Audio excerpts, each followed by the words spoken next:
नमस्कार। मुद्दा तो है मैं आपका स्वागत है। मैं हूं आपके साथ ब्रजेश चौक से। आज मुद्दा है मांडू में मुद्दों की पाठशाला।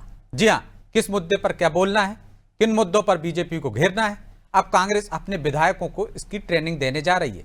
मांडू में 2 दिन तक यह शिविर चलेगा। नेता प्रतिपक्ष का दावा है कि वो उन विषय पर चिंतन करेंगे जिस पर बीजेपी बोलने से बचती है। इधर कांग्रेस के चिंतन पर सियासत गरमा रही है।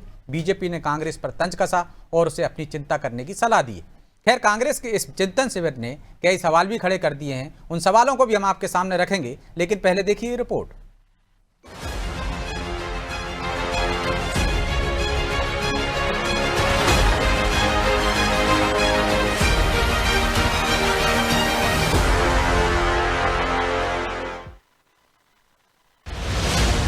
मांडू में कांग्रेसी करेंगे चिंतन, मुद्दों को लेकर होगा मंथन।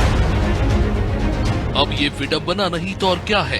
20 साल से विपक्ष में रहने के बाद भी कांग्रेस को इस पर चिंतन करना पड़ रहा है कि बीजेपी को किन मुद्दों पर घेरा जाए। उसे अपने नेताओं को ये बताने की जरूरत पड़ रही है कि वो मुद्दे कौन से हैं जिन पर बीजेपी बोलने से बचती है। दरअसल 21 और 22 जुलाई को धार जिले के ऐतिहासिक शहर मांडू में कांग्रेस नव संकल्प शिविर आयोजित करने जा रही है, जिसमें दिल्ली से भी कई नेता जुड़ेंगे और प्रदेश में किन विषयों पर बीजेपी की घेराबंदी करनी है, इस पर चर्चा होगी। माननीय विधायकों का एक चिंतन शिविर, रणनीतिक शिविर 2028 के मिशन को लेके मांडू में धार जिले में रखा है 21 और 22 तारीख को। उसमें तमाम ऐसे विषयों पर चर्चा होगी जो इस प्रदेश के लिए आवश्यक है, जिस पे भारतीय जनता पार्टी बोलना नहीं चाहती, निर्णय नहीं लेना चाहती। कांग्रेस भले ही ये दावा करे कि बीजेपी नौकरी, आरक्षण समेत कई मुद्दों पर बोलने से बचती है, लेकिन सवाल ये है कि जब मुद्दों की जानकारी है तो फिर क्यों कांग्रेसियों को इस पर चिंतन करने की जरूरत पड़ रही है। खैर, कांग्रेस के शिविर पर सियासत भी शुरू हो गई है। बीजेपी ने कांग्रेस पर तंज कसा है। कांग्रेस पार्टी के पास न रीति है, न नीति है, न नेता है, न नियत है। ऐसे में कांग्रेस पार्टी प्रशिक्षण और चिंतन करके केवल और केवल जुमलेबाजी कर रही है। फिर भी अगर कांग्रेस के नेता चिंतन शिविर करना चाहते हैं, प्रशिक्षण देना चाहते हैं, तो अपने विधायकों को प्रशिक्षण दे, तुष्टीकरण की राजनीति छोड़ें, सनातन का विरोध छोड़ें, आतंकी अपराधियों का साथ देना छोड़ें, ताकि कम से कम रचनात्मक विपक्ष की भूमिका निभा सके।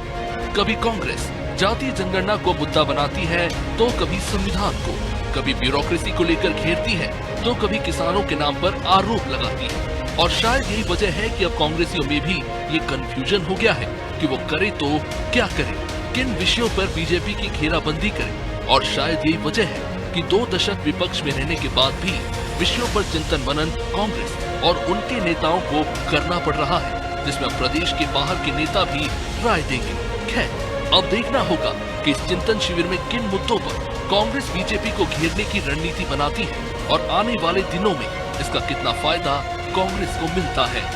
ब्यूरो रिपोर्ट, अनादि टीवी।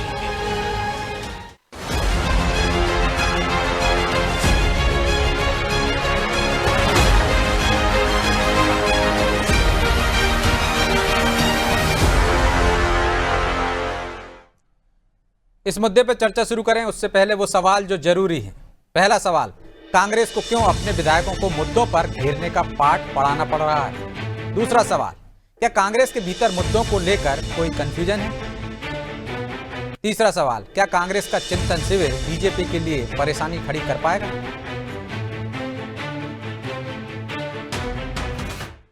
चलिए इन सवालों के साथ इस मुद्दे पर चर्चा शुरू करते हैं। चर्चा में हमारे साथ मौजूद हैं बीजेपी प्रवक्ता वंदना त्रिपाठी, कांग्रेस प्रवक्ता सीतासरण सूर्यवंशी और हमारे सहयोगी प्रभु पटेरिया। सीतासरण जी और वंदना जी, बहुत बहुत स्वागत है आपका। लेकिन शुरुआत प्रभु जी आज आपसे करते हैं। कांग्रेस का चिंतन शिविर कैसे देखते हैं आप, क्यों कांग्रेस को अपने विधायकों को ये पाठ पढ़ाने की जरूरत महसूस हो रही है कि वो मुद्दों पर बात करें। क्योंकि हमने अशोकनगर में देखा है, एक विधायक पूर्व नेता उनका संघ को घेर रहा था, दूसरा सिंधिया पे टारगेट कर रहा था। क्या मुद्दों से भटकी हुई है। और 2 से लेकर हम देख रहे हैं 5-5 बार तक के विधायक हैं कांग्रेस में, क्या इन्हें मुद्दों की समझ नहीं है। हाँ, निश्चित तौर पर ब्रजेश जी, जो आपने कहा, जो सीनियर विधायक हैं सबको मुद्दों की समझ है, और जो नए विधायक हैं उनको भी लगभग 2 साल होने जा रहे हैं, उनको भी निश्चित तौर पर मुद्दों की समझ होगी। इतने समय से राजनीति में है, जिन मुद्दों पर वो चुनाव मैदान में गए थे, कहीं ना कुछ उन मुद्दों जनता ने उसी पर तो समर्थन दिया उनको, तो उसको जीत कर आए, तो मुद्दों की समझ तो उनको है। लेकिन ये जो है, जो नेतृत्व ये तय करने जा रहा है कि इनको मुद्दों के प्रशिक्षण देना है, ये उसके समझ पर सवाल खड़े करता है कि विधानसभा सत्र के पहले आमतौर पर विधायक दल की बैठक होती है, जिसमें आप ये तय करते हैं कि मुद्दे क्या क्या होंगे, सरकार को कैसे घेरा जाएगा, उसके पहले आप सवाल लगा चुके होते हैं जी। किन मुद्दों पर ध्यानाकर्षण के जरिए सरकार को परेशान करना है, किन मुद्दों पर उनको गर्भगृह में तक उतरना है, सारी चीज़ों पर वो डिस्कस करते हैं। स्थगन प्रस्ताव कौन सा लाना है, सारी उसके आधार पर वो अपनी रणनीति बनाते हैं। अब विधानसभा का सत्र सामने है, 10 दिन का सत्र है, छोटा सत्र है, उसको लेकर यदि आपको मांडू जैसी जगह पर चिंतन मंथन करना पड़ रहा हो, मुद्दे तय करने पड़ रहे हो, तो शायद ये जो बीजेपी, माफ कीजिएगा, कांग्रेस की जो लीडरशिप है प्रदेश की, ये उसकी समझ पर सवाल खड़े करती है। क्योंकि पिछले हमने विधानसभा सत्रों में देखा है, यही लीडर जो सदन के बाहर सुबेरे प्रदर्शन करते थे, रोज कोई ना कोई, कभी वो सांप लेकर आते थे, कभी काले कपड़े लेकर आए, कभी कुछ ना कुछ ऐसे रोज नए नए अनूठे प्रदर्शन करके वो विजुअल्स बनाते थे टीवी चैनल्स के लिए, देश के लिए खबर क्रिएट करते थे, लेकिन उन्हीं मुद्दों पर वो सदन के अंदर नहीं बोलते थे। तो जब आपका नेतृत्व ही ऐसा है कि उसको सिर्फ जो है टीवी कैमरे पर ही बोलना है, तो फिर अंदर बंद कमरे की बैठक में आपको जनता, बाकी विधायकों को मुद्दों का प्रशिक्षण देने की जरूरत क्या है?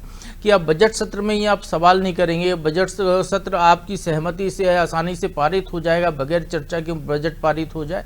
तो ये सारी चीज़ें जब यहाँ पर हैं, आप कमजोरी कहाँ है उसको दूर करने की जरूरत है, न कि विधायकों से कमजोरी दूर करने की जरूरत है। और रही बात कांग्रेस की, तो देखिए केवल 24 विधायक पहली बार वाले हैं, बाकी तो भरपूर अनुभवी विधायक हैं, कई बार के रहे हैं, सरकार में रहे हैं, मंत्री रहे हैं, खुद उमंग सिंगार मंत्री रहे हैं, सारी चीज़ों की समझ उन्हें होनी चाहिए। उसके बाद यदि इस तरीके के प्रशिक्षण दे रहे हैं, तो शायद ये उनकी अपनी एक अलग से हो सकता है कि ये पर्यटक बैठक होगी, मौसम अच्छा है, आमतौर पर मांडू के लिए कहा जाता है कि मांडू घूमने जाना है तो आप मानसून के मौसम में जाइए, जब पानी भरपूर गिर रहा हो, अच्छा पानी गिर रहा हो, रिमझिम फुहारे हो, तो जहाज महल में खड़े होकर आप आनंद लीजिए। दोनों तरफ आपको जो है तालाब है, तो ऐसा लगता है कि जब जहाज में खड़े हुए हैं, पीछे भरपूर हरियाली है, वहाँ पर आपको जो है मुस्लिम बादशाहों से लेकर और रानी रूपमती के झरोखे तक वो सारी चीज़ें देखने का एक अलग ही आनंद है। वहाँ पर एक पॉइंट भी ऐसा है जहाँ पर आप एक बार आवाज़ दीजिए तो 3 बार आवाज़ गूंज कर आती है, ऐसा भी कहा जाता है। तो जो फिल्मों में जो दिखाया जाता है, तो सारे सीन क्रिएट कीजिए, आप सेल्फी लीजिए वहाँ पर। शायद ये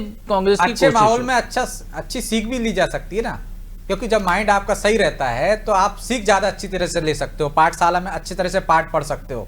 तो ये भी तो हो सकता है उनका उद्देश्य हो, तनाव वाली जगह में जहाँ पे गर्मी हो वहां कैसे सीख दे सकते हैं। असली पाठशाला तो जनता की अदालत होती है ब्रजेश जी, जहाँ पर ये इसे पास होकर आए हैं और वहां पर इनको फिर पास होने जाना है अगले चुनाव में। तो आप जनता की सड़क, पानी, बिजली और इन मुद्दों पर नहीं जाएंगे, आप इसके अलावा मांडू चले जाएं, आप मॉरिशस चले जाइए, आप कहीं और चले जाइए, तो उससे कोई हल नहीं निकलने वाला है। जो मूल विषय ये है, जो जनता के मुद्दे, जो विधानसभा जिस फोरम है, उच्च फोरम है, जहां पर ये मुद्दे आपको उठाना चाहिए, जहां सरकार की गलतियां आपको बताना चाहिए, सरकार को सही पटरी पे लाना चाहिए। यदि ये काम विपक्ष नहीं करेगा, केवल पर्यटन करेगा बैठक के नाम पर, तो शायद उस विपक्ष की यही दुर्गति होती रहेगी जो अभी तक होती रही है। तो सूर्यवंशी जी सुन पा रहे हैं आप मुझे? क्या पर्यटन करने जा रहे हैं? वो कह रहे हैं कि केंद्रीय आला कमान को, पार्टी के नेतृत्व की सोच पर हमको तरस आ रहा है कि वो 2 से 5 बार तक के विधायकों को ये बता रहे हैं कि मुद्दों पे बात करनी चाहिए। सदन में जब वो जाते हैं तो बाहर उनका रूप अलग होता है, बाहर तो एप्रिन पहन के चले जाएंगे, कुछ मुद्दे लेकर चले जाएंगे, लेकिन सदन के अंदर उन पर बात नहीं करते। तो क्या मुद्दों की समझ नहीं है या कंफ्यूजन है पार्टी में, या जिस तरह से बड़बोले नेता हैं मंच पर कुछ और बोल देते हैं, मुद्दों से भटका देते हैं, उनके लिए पाठशाला है? ब्रजेश जी देखिए, मैं पटल पर, विधानसभा के पटल पर भी विपक्ष बहुत तरीके से मुद्दे रखना चाहती है और रखती है और रखना जानती है। जो आदरणीय कह रहे हैं कि ये पर्यटन बीजेपी करती है, क्योंकि बीजेपी में चिंताओं की लकीर रहती है। वो तो पर्यटन के साथ साथ सत्ता का भी मजा ले रहे हैं ना, आप सिर्फ पर्यटन ही कर पा रहे हैं। सत्ता का मजा ले रहे हैं तो उन्हें चिंता ज्यादा सता रही है, क्योंकि चिंता बीजेपी करती है, चिंतन कांग्रेस करती है। कबीर साहब कहते हैं कि चिंता करे चतुराई गई, सोच करे बलहीन और गर्भ करे माया गई, कह गए दास कबीर। तो चिंता बीजेपी कर रही है, चिंतन कांग्रेस कर रही है। जिस तरीके से चिंतन किया तो बुधनी में क्या होगा? चिंतन से वो जो मंथन निकला हमें कांग्रेस को प्राप्त हुआ। और क्या मंथन प्राप्त अरे हुआ विजय आपको जी। बुधनी से? आप तो 29 के 29 निपट गए। हाँ, बुधनी का 1,07,000 में हम साढ़े, मतलब आपके चिंतन का ये और दिखते हैं। वहां आप पे हमने चिंतन बहुत इसलिए कुछ कर रहे हैं हासिल- ना सूर्यवंशी जी कि सत्ता में नहीं आना, ये आपको मार्जिन कम चिंतन की करना बात है। है। वो शिवपुर में जी मार्जिन कम करने के लिए चिंतन कर रहे हैं क्या? नहीं, अरे सुन तो ले ब्रजेश जी, बार आराम बार बनना टेक नहीं करते हैं आप। आपकी आवाज कट कट के आ रही है। शिवपुर में हम जीते, वो चिंतन के कारण हम्म। में चिंतन हो रहा है। इस चिंतन से बीजेपी की चिंता बढ़ रही है और धैर्यता से, शालीनता से जो आराम। कांग्रेस जो कदम उठाती है। फिर कबीर कहते हैं कि सीलबंद सबसे बड़ा, सब रत्नों की खान और तीन लोक की संपदा रही सील में आन। तो कांग्रेस के अंदर जो सीलता, धैर्यता, जो हमारे माननीय राहुल गांधी जी जिस तरीके से जो आदेश लेकिन वो नेता करते हुए, प्रतिपक्ष तो कह रहे हैं कि हमें मुद्दों की बात सिखाना है। किन मुद्दों से बीजेपी अरे! बचती है, उन मुद्दों से। तो विपक्ष का काम होता है भाई मुद्दों पर लाना। कोई भी सत्ताधारी दल मुद्दों होगा वो पे- बचेगा ही असल मुद्दों से। ब्रजेश जी असल मुद्दों पर ला रहे हैं, असल मुद्दे इन्हें ध्यान दिला रहे हैं कि जितने अपने डिपार्टमेंट विधायकों को दिला रहे हैं ना ध्यान, वो कंफ्यूज है। अरे तो ध्यान इसलिए दिला रहे हैं कि जिस तरीके से हमें बीजेपी को फाइट करना है और बीजेपी में जो चिंता की लकीरें बड़ी हैं, उस चिंतन को आप कह रहे हैं माइंड में चिंता की रखकर- लकीरें बड़ी हैं। वो वंदना जी जब से मुस्कुरा रही हैं, चिंता तो दिख नहीं रही बिल्कुल उनके सही है। चेहरे पे। अरे बिल्कुल सही है। ये देखो आप अभी जनता में देखिए कितना जबरदस्त रोष है पूरे प्रदेश में, और पूरी लहरें कांग्रेस के पक्ष में आ रही हैं। और बीजेपी की जो हालत खराब है अभी, जैसे प्रदेश अध्यक्ष महोदय जब से बने हैं तो और हालत खराब है। तो हाँ। चिंता और बढ़ रही है, जब जबरदस्त चिंताएं बढ़ती जा रही है। आपने असल सवाल का जवाब नहीं दिया। क्या कंफ्यूजन है मुद्दों को लेकर? आप सिर्फ ये नहीं, कहते नहीं, रहे कि बिल्कुल। बीजेपी में चिंता है। चलिए बन्ना जी जवाब दे रहे हैं। बिल्कुल। बन्ना जी वो कह रहे हैं जी कि गुस्सा सड़कों पर आ रहा है, जनता आपसे नाराज है और चिंता आपके माथे पर दिख रही है, इसलिए आपको चिंतित होने की जरूरत है, उनको नहीं। वो तो चिंता से नमस्कार आपको बाहर विजय करने जी, वाले। नमस्कार विजय जी, नमस्कार प्रभु जी, सीता शरण जी को भी नमस्कार।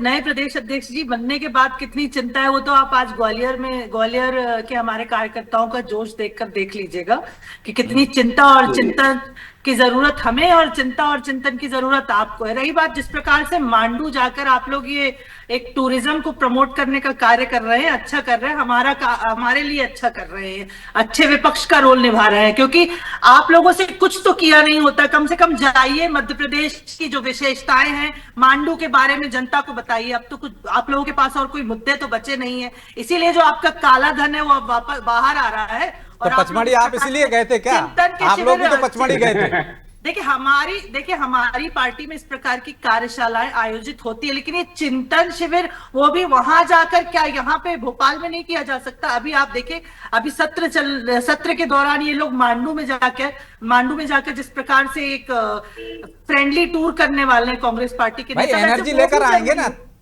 वहां से विजय जी, एनर्जी वो भी लेकर आएंगे और जरूरी। आपको विधानसभा इनकी में पार्टी- घेरेंगे।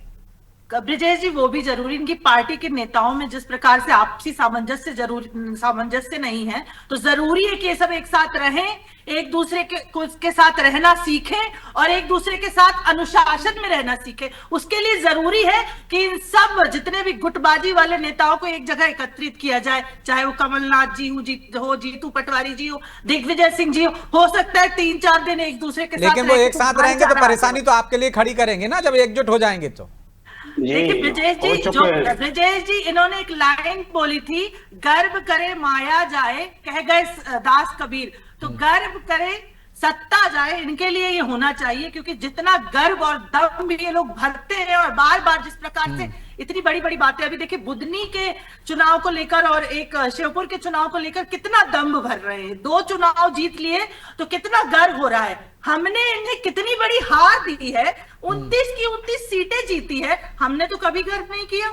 हम तो आज भी निरंतरता के साथ कार्य कर रहे हैं। हमारे जो नवनियुक्त प्रदेश अध्यक्ष जी है प्रत्येक दिन प्रवास कर रहे हैं, एक दिन में 3-3 जिलों का प्रवास कर रहे हैं। हम तो कर्म करने पर विश्वास रखते हैं और ब्रजेश जी, और आज कर्म करने की वजह से ही जनता का आशीर्वाद प्राप्त होता है। जनता के बीच में जाते हैं, जनहितैषी मुद्दों के ऊपर बात करते हैं, जनता के लाभ की योजनाएं लाते हैं। इन लोगों की तरह नहीं कि मांडू चले जाएं, थाईलैंड चले जाएं, बैंकॉक चले जाएं, इससे कुछ होना नहीं है। इससे सिर्फ जनता, और दूसरी चीज इनका प्रदर्शन देखिए, वो जो छपास की बीमारी इन्हें है कि बस मीडिया में छपना है, तो उसके लिए मांडू भी जा सकते हैं, उसके लिए भी एक सत्र रखा है उन्होंने सोशल मीडिया का।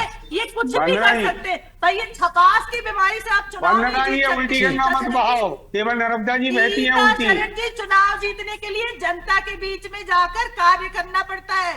आप ये जो छपास से ग्रस्त है ना, कि किसी भी तरह से मीडिया के सुर्खियों में बने रहना है, पेपर में छपना है, विजुअल्स में तो सूर्यवंशी जी, सिर्फ मीडिया में आ जाने से आप नहीं जीत पाएंगे। ठीक है, छोटा सा जवाब दीजिए। ठीक है वंदना जी, कुछ कार्य करिए, कुछ मेहनत करिए। ब्रजेश जी, ये और ये सब जो आप ठीक है वंदना जी, जवाब ले लीजिए। प्रमोट करने वाले कार्य कर रहे हैं, बहुत अच्छा कर रहे हैं। मध्य प्रदेश टूरिज्म को आपको प्रमोट वंदना जी ने जो कहा है के लिए कुछ तो अच्छा करिए। अरे वंदना जी सुन भी लीजिए, कुछ अच्छे विजुअल्स बनाइएगा, हमें भी भेजिएगा कि मांडू में क्या गंगा है। जी उल्टी नहीं बहती है, गंगा जी उल्टी नहीं बहती है, ये बीजेपी की जो विचारधारा है उल्टी बह रही है।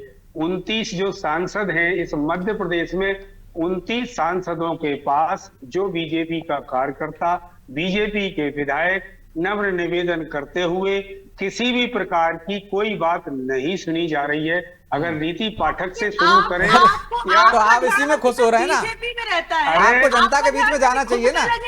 तो आप लोग जनता के बीच में कांग्रेस जा रही है। सीता शरण जी, आप ये बताइए कि चिंतन तो करने जा रहे हैं, अगले चुनाव में उतरेंगे तो कुछ मुद्दे तो तैयार करिए। जनता के बीच में जाएंगे तो क्या मुद्दे हैं? बस बीजेपी का पानी पी पी कर कोसना। अब सुन लीजिए मुद्दे सुन लीजिए। चलिए, मुद्दों पर तो बात करने जा रहे हैं, वहां पे, वहां से लौटेंगे तब पता चलेगा क्या मुद्दे हैं। ठीक है, मैं लौट रहा हूँ आप दोनों के पास। ठीक है सीता शरण जी, वंदना जी, लौट रहा हूँ मैं, दूसरे दौर में आता हूँ आपको। प्रभु जी, दिल्ली से आएंगे नेता, सुप्रिया श्री नेता आएंगी, वो सोशल मीडिया की ट्रेनिंग देंगी। इसी तरह से 12 से अधिक सत्र लगेंगे वहां पे, हर सत्र में अलग अलग चीजों की ट्रेनिंग दी जाएगी।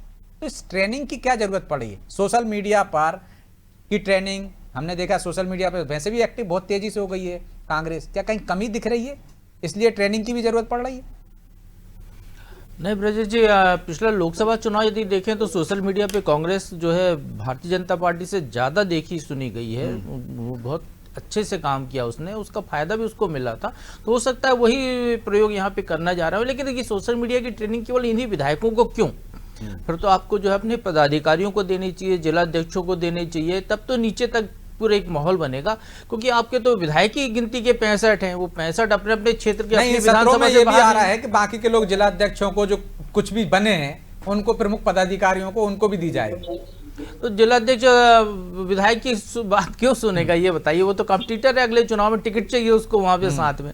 तो ये सबसे बड़ी बात है। लेकिन जो अभी ये सीता शरण जी ने एक बहुत अच्छी बात कही थी कि वो विजयपुर हम जीते, बुधनी में हमने वोट कम किए, तो यदि कांग्रेस केवल इसी में खुश है कि अब वो 163 सीटें हार के, सरकार गंवा के, और उसके बाद वो जो है 28 विधायक पिछले बार चले गए उनके, उसके बाद भी वो इसी में खुश है, तो उसको ये भी पता होना चाहिए। तो ब्रजेश जी, उनको ये भी पता होना चाहिए कि अभी नगरीय निकाय के उपचुनाव में क्या स्थिति हुई, कहाँ पर था। तो उनको फिर मेहनत करने की जरूरत है। मेरा कहना, मैं कोई कांग्रेस में तंज नहीं कस रहा हूँ, मैं ये कह रहा हूँ कि आप इस पर खुश मत होइए। आपको जो नीचे तक बेस बनाने की जरूरत है, आपको वहां मेहनत करने की जरूरत है जहां से आपका कार्यकर्ता बूस्ट हो, जहां से वो लड़ाई लड़े। तो वो काम यहाँ करने की जरूरत है। आप केवल पके पकाए लोगों को ट्रेंड करके यदि इनको मास्टर ट्रेनर बना रहे हैं तो फिर ठीक है कि ये जिलों जिलों में इनको भेजा जाएगा, वहां पे ट्रेनिंग देंगे। लेकिन आप जब मुद्दों की बात करने जा रहे हैं तो मुद्दे काहे के लिए? जब नेता प्रतिपक्ष को सुना है तो क्या ना विधानसभा सत्र आ रहा है उसके लिए, तो 10 दिन के सत्र के लिए आपको इतना दिमाग लगाने की क्या जरूरत है कि दिल्ली के नेता बुलाए जाए? कि विधानसभा में कांग्रेस बीजेपी का कुछ नहीं बिगाड़ सकती है। कांग्रेस बीजेपी का जो भी नुकसान कर सकती है वो जिलों में जाकर, गांव में जाकर, क्षेत्र में जाके कर सकती है। जहां उसको ताकत लगानी चाहिए वहां पर ताकत लगाए। केवल ऐसे सम्मेलनों में ऐसे मुद्दों की तलाश में कोई फायदा नहीं होने वाला, मेरा ये कहना है। तो गलत जगह एनर्जी खर्च कर रहे हैं आप सूर्यवंशी जी। सड़क पर जाना चाहिए, कार्यकर्ताओं को बूस्ट करना चाहिए, लेकिन आप विधायकों को 10 दिन के सत्र के लिए इतनी मेहनत कर रहे हैं, इतना पैसा बहा रहे हैं। पटेरिया जी को साधुवाद, जिस तरीके से, और उनके पिताजी के उसमें नहीं पहुंच पाया, उसके लिए मैं, अरे ये विषय नहीं है भाई, ये डिबेट का विषय थोड़ी है, आप इस पे बात कीजिए। जी, तो पटेरिया जी ने जिस तरीके से जो इसी का जो मार्गदर्शन दिया है कांग्रेस को, और ये कांग्रेस का वही जो चिंतन शिविर है, उसी का ये चिंतन है, और चिंतन इसी पर है, और इसी पर इस पे चिंतन है कि नीचे जाके क्या करना है, या उनको मास्टर ट्रेनर बनाना है? चिंतन तो वो कह रहे हैं आपके नेता प्रतिपक्ष, हम मुद्दों की बात करेंगे, आप अलग कह रहे हैं, वो अलग कह रहे हैं, जो गलत कह रहे हैं। नहीं, अलग नहीं, जो हम बूथ लेवल पर, और हमारा जिस तरीके से जिला स्तर पर जो हमारा मंथन के साथ साथ जो हमारी लिस्ट ओपन होने वाली है जिला अध्यक्षों की, कि हमें अच्छा अभी जिला अध्यक्ष बने नहीं, ट्रेनिंग दे रहे दिया जाए। अरे तो क्या है कि मैं आ रहा हूँ बंदा जी, आ रहा हूँ आपके पास। नहीं, क्या है कि जिस तरीके से जो मांडू में चिंतन शिविर हो रहा है, ये चिंतन से ही ये जो बीजेपी को जो चिंता ज्यादा बढ़ रही है, ये चिंता उनकी जायज है। रिपीट कर रहे हैं, ठीक है, वंदना जी। चिंतन नहीं, पर्यटन बोलिए, पर्यटन। आप लोग चिंतन में नहीं, पर्यटन पे जा रहे हैं, अच्छी बात है। पर्यटन बीजेपी करती है, पचमढ़ी से लेकर दुबई तक, और दुबई से लेकर स्पेन तक माननीय मुख्यमंत्री महोदय ये पर्यटन कर रहे हैं, और जिस तरीके से जनता, अरे जनता के जो हालात खराब है, वही जनता के जो मुद्दे और कार्यकर्ता बचे नहीं, आप पर्यटन करने जा रहे हैं भाई, या तो आप बोलो या मैं, जनता क्या सुनेगी? अरे वंदना जी, तो आ जाने दीजिए, वंदना जी की बात आ जाने दीजिए। बीजेपी में कुछ मिलने वाला नहीं है। अरे बीजेपी में नींबू की तरह निचोड़ देते हैं, जैसे डॉक्टर मुरली मनोहर जोशी, आडवाणी, मुख्तार अब्बास नकवी, ये कुछ मिल, आप सबको 10 में 10 नंबर नहीं देने वाले। वंदना जी, चलिए माफी चाहता हूं क्योंकि समय की भी बाध्यता है, इसलिए चर्चा को यहीं विराम देना होगा। आप दोनों का बहुत बहुत धन्यवाद। तो निश्चित तौर पर मांडू में मुद्दों की पाठशाला कांग्रेस लगाने जा रही है, लेकिन सबसे बड़ा सवाल, और उनके बड़े नेताओं पे, केंद्रीय नेतृत्व पर और नेतृत्व पर सवाल उठ रहे हैं कि क्या जरूरत है 10 दिन के सत्र के लिए आपको मुद्दे समझाने की, जनता के बीच में जाने की जरूरत है, कार्यकर्ताओं में बूस्ट भरने की जरूरत है, लेकिन आप मुद्दों की बात कर रहे हैं। तो क्या मुद्दों की समझ नहीं है, या कांग्रेस का ये चिंतन शिविर या इसको पाठशाला कह लो, इस पाठ के बाद कुछ बदलाव आएगा, या उसी ढर्रे पर, ऐसे कहते हैं वही ढर्रे के 3 पात जैसे हालात रहेंगे, या कांग्रेस के नेताओं के बोल बदल जाएंगे? ये तो आने वाला समय बताएगा। बहरहाल मुद्दा तो है, मैं इतना ही, मुझे दीजिए इजाजत और आप देखते रहिए अनादि टीवी। नमस्कार।